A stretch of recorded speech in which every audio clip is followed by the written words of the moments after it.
The morning in a small village in the southern United States was filled with the chirping of sparrows and the smell of damp grass after a rainy night. The sunlight filtered through the old window, illuminating the face of a black boy sitting silently in the corner of the house. His eyes, deep and sad, seemed to contain an untouchable sky. His name was Tom. He was 8 years old, the only child in a white family. People often say, blood and flesh never abandon each other. But in that house, that saying was just a dry lie. Tom's mother, Linda, was a woman of few words, her face always as stiff as a mirror that had never reflected a smile. She avoided her son's eyes, as if looking into them meant seeing an unforgivable mistake. Tom's father, Raymond, was a cold, gruff man who often came home with a heavy smell of alcohol. He never called Tom by his name. To him, the boy was just it, a stain that shouldn't exist. They lived on the edge of the village, in an old wooden house. The people around knew about it, everyone whispered. That child, look, it's clearly not Raymond's biological child. Linda must have had an affair with someone, a black man. Those whispers were like sharp knives, stabbing straight into the boy's heart every time he walked through the dusty dirt road. Tom went to school, but never had any friends. Other children often threw stones at him, calling him a dirty half-breed. He didn't protest, just bowed his head, picked up his books that had fallen into the mud, and walked quietly. Every night, he sat at the window, watching the moonlight reflect on the small river behind the house. He asked himself, why was I born different from everyone else? Why am I not loved? Linda sometimes looked at him, a little pitying, but the fear of her secret being revealed made her turn away. In that mother's heart, love and guilt were torn apart every day. She had made a mistake, and the child was living proof of that. Raymond was different. He did not hide his contempt. One time, when Tom broke a glass, he banged on the table and shouted, "You are a disaster. If it weren't for you, I wouldn't have been laughed at by the whole village." Tom did not cry. He just hugged the broken glass. The shards of glass cut his hands and made them bleed, but he remained silent. In his eyes, there was pain, but also something resilient, like a crushed seed that still wanted to grow. In the summer of his 12 years, Tom left home. Not a word of goodbye, not a tear of farewell. Only an old backpack, a few clothes and a piece of dry bread. He walked on the red dirt road, the sun burning his back, his small shadow stretched out on the bumpy road. He didn't know where he was going, only that if he stayed, he would never be able to truly live. Along the way, he met many people, a kind driver who gave him a ride, a poor old woman who shared an apple with him, a stray dog that followed him for miles. He learned that the world wasn't all cruelty. There were still gentle things, however small. When he reached the city, Tom stood among the towering buildings, the dazzling lights. He had never seen anything so grand. But amidst the hustle and bustle, he felt lost like a grain of sand in the desert.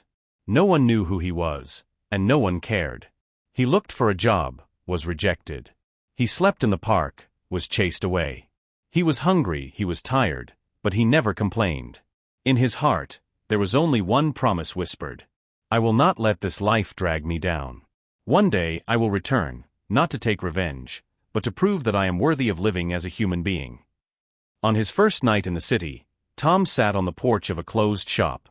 The summer rain poured down, soaking his hair and clothes. He looked up at the sky, the rain mixed with tears. And for the first time, he smiled, a fragile smile, but full of hope. On that same rainy night, a middle-aged man stopped. He held an umbrella, saw the boy huddled in the corner. He bent down and asked, What are you doing here in the rain? Tom looked up, his eyes sparkling. I don't have a home to go back to, sir. The man, monsieur. Samuel, the owner of a small auto repair shop, looked at him silently for a long time, then said, Then from today, you can come to my house. I don't have a son, and you can help me clean the workshop. The boy looked at him, his lips trembling. You aren't afraid of me? I am different from everyone else. Samuel smiled, gently. I just saw a child in need of help. Skin color doesn't say anything, my child. From that day on, Tom's life turned a new page. He was able to eat, sleep, and be called by his real name, something that no one at home had ever called him with love. In the small workshop filled with the smell of machine oil, amidst the clanking of metal, Tom felt for the first time what he had always dreamed of, the warmth of a home. And from that moment, the seed of hope in Tom's heart began to sprout, a seed that would grow, reaching out through the darkness, to one day become a giant tree filled with forgiveness and love. Monsieur. Samuel's small repair shop was located on the old street. Its red brick walls were patchy, its tin roof creaked when the wind blew. To many people, it was just an ordinary machine shop, but to Tom, it was the first house in his life where he felt at peace. Monsieur. Samuel lived alone. He was not rich, not luxurious, but he had one thing that Tom had never seen in any other adult: kindness. In the morning, he got up early to make coffee, toast bread. At noon, he repaired the car while whistling. In the evening, he read old newspapers in the dim yellow light. Tom often sat beside him, listening to him tell stories. Stories about his youth, about his deceased wife, about his long trips. One evening, when the rain pattered on the roof, Samuel put his hand on his shoulder. Do you know, Tom? Life is like this machine. No matter how old or broken, if you are patient enough, you can still fix it. Tom looked at him, a vague belief rising in his heart. He began to learn how to repair cars, learning every sound of the engine, every screw. Every day, his little hands became calloused, but his smile grew more. Life was not always gentle. There were days when the workshop was quiet. Samuel had to go everywhere to ask for work as a repairman. Tom followed his grandfather, pushing the cart, cleaning the oil, sometimes so hungry that he only had bread and water to get through the day. But he never complained. At night, when Samuel was asleep, Tom secretly read old books picked up from the dump. All of them were technical books, economics books, and books about how people change their lives. He did not understand everything, but he still patiently read each page. One day, monsieur. Samuel found out. Instead of scolding, he just smiled. You are not only good with your hands, Tom. You also have a bright mind. One day, you will do something much greater than me. Those words were like a seed planted deep in the boy's heart. From then on, Tom began to believe that origins do not determine the future, only the will can do that. When Tom was 17, Mr. Samuel passed away after a sudden heart attack. The day he died, it was raining, just like the night Tom first met him. In his handwritten will, he left Tom his entire workshop, the only asset of his life, along with a small piece of paper. If one day you feel lonely, remember that someone once believed in you. Tom held the paper in his hand, tears mixed with the rain. He knew he was no longer the orphan of the past. He had a real father, even though he was not blood-related. In the following years, Tom continued to operate the auto repair shop. But instead of just repairing, he started to build, testing fuel-efficient engine models that he read. People laughed at him, said he was a dreamer. But Tom persevered. With his constant learning, he signed up for free engineering classes in the evenings, working day and night. There were nights when he slept on the workshop floor, flashlight flickering, hands still covered in grease. He thought to himself, I'm going to change this life. Not just for myself, but for those who were like me. At 20, Tom entered a statewide mechanical innovation contest. His project, an engine part that reused waste heat, made a strong impression. But when the judges saw his name and face, some frowned. Is he black? Really? How could someone like that do it? That statement reminded Tom of his hometown, the contemptuous looks, the mocking laughter. But this time, he didn't bow his head. He stood up straight, presented calmly, his eyes shining with confidence. And when the results were announced, he won first place. That was the first turning point. Investors came, small newspapers wrote about the black boy who taught himself to build engines. In just a few years, from a poor car mechanic, Tom became the founder of a clean energy technology company, Hope Engineering. The name Hope was what he wanted to send to all the children who were abandoned like him. Success came, but Tom never forgot the past. Every time he looked in the mirror, he still saw the boy from years ago, lonely, hated, but never stopped believing in good things. He bought back the old workshop, keeping the sign Samuel's Garage as a word of gratitude. One time, while watching the news, Tom saw the name of his old village. A flash flood had just devastated the place. Many houses were swept away, people lost everything. He was silent. Images of the river, the dirt road, the old roof rushed back. His heart ached, not because of hatred, but because of love. He decided it was time to return. Not as a successful person, but as a former outcast, to see if the homeland still had a heart. Tom arranged his work, temporarily handing it over to his colleagues.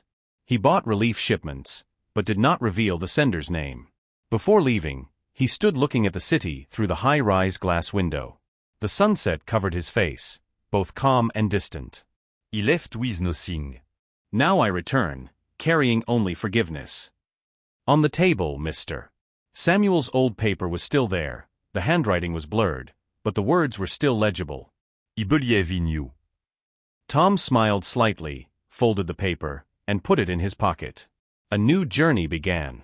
The city gradually became familiar to Tom, no longer a maze of cold streets, but a place he called life. 10 years had passed since the day the skinny, lost black boy at the bus station began his journey to make a living. 10 years, a long enough time for a person to completely change. Tom was no longer the hired boy with calloused hands and a torn shirt. He was now a young man with deep eyes and a calm demeanor. At the age of 30, Tom had become the CEO of a renewable energy technology company, New Dawn Energy, which specializes in providing clean electricity to poor regions in Africa and Asia. Its founder, Tom, the boy no one trusted. However, to get to this day, his path was paved with gravel, tears, and unseen wounds. The first day Tom received investment capital from a charity fund, he cried. Not because of the money, but because the person who believed in him was the old newspaper seller from years ago. The old man still remembered that skinny boy who had repaid him by helping him copy the ledger because his eyesight was poor. I don't have much money, but I believe in you, Tom. There are people who are born to prove that kindness is never meaningless. That sentence was deeply imprinted in Tom's mind. It was a light in the nights when he sat at his desk, exhausted to the point of losing his senses. Every time he wanted to give up, he remembered the old man's eyes, warm, full of faith. In the following years, Tom's company gradually expanded. From a few young engineers, they became a corporation with hundreds of employees. But Tom never forgot his roots. He often went to poor areas, personally distributed food, built wells, and sponsored scholarships. In the press, people called him America's most inspiring black entrepreneur. But in Tom's heart, the title was nothing. He was just a child who had lost faith, now trying to give back to the world the little light he had once received. However, every night when the city was quiet, Tom still sat looking out the window, his eyes looking far away, where his hometown lay. The memories of the past came flooding back like an old film. At dinner, his mother placed the meat plate far away from him. His father said, "This boy is not like anyone else in the family." The children in the village ran after him, shouting, "A half-black boy. A bastard." The old pain never disappeared. It just slept under the cloak of success. One evening, Tom sat in his office, watching the news. A big storm was heading towards his hometown. The news read, "Severe flood risk. Local authorities call for urgent assistance." Tom est satsank. He had never returned for years. Not because he hated him, but because he was afraid. He was afraid to look back at the people who had turned their backs on him, afraid that the emotions would surge up and make him cry. But now, seeing his homeland in danger, that fear vanished. Tom stood up and looked straight into the mirror hanging in front of him. "It's time to go back, Tom. But not as a boy, but as a man who is ready to forgive." He decided he would return. 3 days later, Tom canceled all his meetings and flew back to his home state. He did not inform anyone, not the press or the people. When he got to the airport, he did not wear his usual expensive suit. Instead, he wore an old sweater, a baseball cap, and a dusty backpack, like a wanderer. He wanted to see the villagers' real reactions, to know whether time could change them. The small bus took him through the yellow fields, through the muddy village roads. Everything was the same as the day he left, except that the villagers' hair was grayer, and the houses were older. When Tom got off the bus, no one recognized him. They only saw a thin, plainly dressed black man. An old neighbor looked at him and whispered, Un haseur vagrant coming to beg. Tom just bowed his head and smiled. That feeling, being looked down upon, being looked at with suspicion, was so familiar to him. But now, he was no longer angry. Just a little sad and pity. He rented a small hut on the edge of the forest, lived quietly. During the day, he worked as a construction worker, picked up trash, and worked at a lumberyard. At night, he sat by the oil lamp, quietly writing a rescue plan in case the flood really came. No one knew that the black man was the chairman of New Dawn Energy, a man with billions of dollars and respected all over the world. On the last night before the flood, Tom sat looking at the gray sky. The wind blew fiercely, leaves fell all over the ground. He closed his eyes and whispered, "God, if you give me the chance to come back here, please give me the tolerance to not blame anyone." And the next morning, the flood began. The rain had been pouring since dawn. At first it was just a light drizzle, then it grew heavier, as thick as a gray curtain covering the entire sky. The thunder rumbled like the roar of a giant beast. The river at the entrance of the village rose so fast that people had no time to react. Tom stood under the eaves of the wooden house, the rainwater hitting his sunburned face. The smell of mud mixed in the air. He looked towards the village, the place that had once been his childhood, now being swallowed by the ferocious water, roof by roof, street by street. Screams and cries for help echoed everywhere. People ran in all directions, holding whatever they could, blankets, bags of rice, even small dolls. The sight made Tom shock up. He had been a child in this village, had been chased out of meals, had heard harsh words. But now, seeing them struggling in the water, he felt only pity. Tom rushed out into the rain. He ran from house to house, banging on doors, pulling old people, carrying children to the highlands. No one knew who he was, only a black man, soaked, diligently saving people. A young man shouted, "Don't go in. The water is about to sweep this whole area away." Tom replied, breathing heavily, "There are people in there, I can't leave them." He waded through the water, carrying an unconscious old woman on his shoulders, his legs heavy. The rain was still pouring, the wind was stinging his face, but his eyes were steadfast. When he got the woman safely up the hill, Tom collapsed, exhausted. But there was no fear in his eyes, only fierce determination. That night, the village was almost isolated. The roads were cut off, the electricity was out, the water rose to the roofs. People gathered on the hill, huddled in the rain, hungry and confused.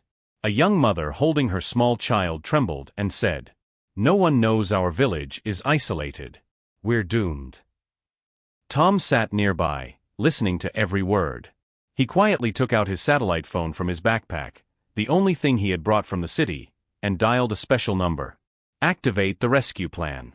Send helicopters and rescue boats immediately. I've sent the location in the attached file." The voice on the other end trembled. "Sir, you mean that village?" Tom interrupted, his voice low but firm. "There's no time to explain. It's my hometown. Save people." He hung up, put the phone in his pocket, and then merged back into the crowd of frightened people as if nothing had happened. The next morning, as the sun glimmered through the gray clouds, strange sounds rang out in the distance. The sound of helicopter blades, the sound of rescue boat engines. People looked up. Then someone shouted, Hélicoptère. "It's the rescue team. They're here." Hélicoptère bearing the logo of New Dawn Energy, a corporation fameux for humanitarian relief, landed on the open ground. Tons of goods, tents, medicine, and food were quickly delivered. Everyone burst into tears.